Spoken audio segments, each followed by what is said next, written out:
I recently made this crochet fabric. It's actually going to be for a cushion. As you can see, I've got a lot of ends that need weaving in on both sides. So I'm just going to take you through how I weave in the ends. Now, there's a few different ways of doing this. This yarn is a double knit and it's reasonably thin. So I've already started to weave the ends in there. And what I do, turn this over, is I get the two yarns where the colour change took place. And because the yarn is only quite thin,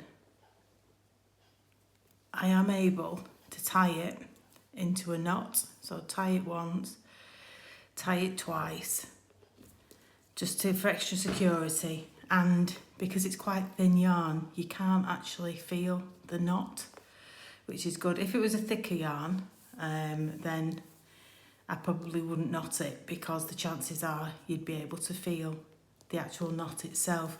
With this one, because it's thin, I have knotted it and I can't feel it. So what I do then, I've got a needle with quite a large eye on there that I know the yarn will fit through. So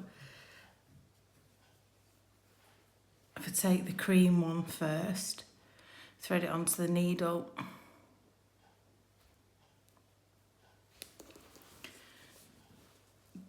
go up to the yarn colour at the end, and I'll thread that through.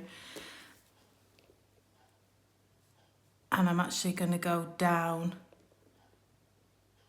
the side there to where there's a thicker ridge of cream.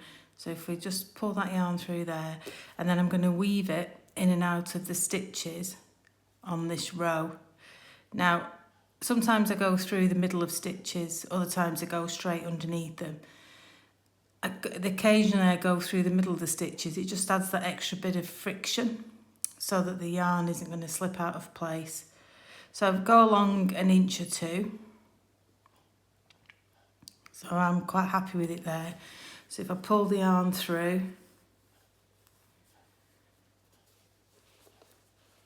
this is on the wrong side, by the way. I always do it on the wrong side.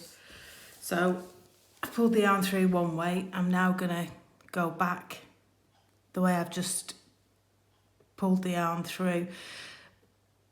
So I'm not going back in exactly where the yarn came out. I'm going in just the other side of it. And then I'm just going to weave back in and out again.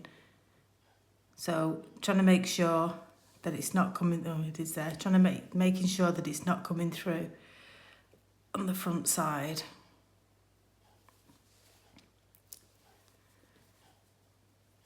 Too much, and then straight to the end,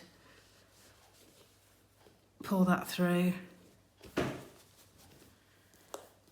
and that's the cream end woven in. So just snip off close to the end, and then we'll do the green. So same thing again,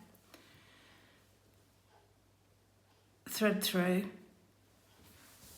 onto the needle, and then in the end, from the end, just go in and weave under and over, through stitches, around stitches, under stitches, just so that you get a good grip with that yarn. So pull that through a couple of inches,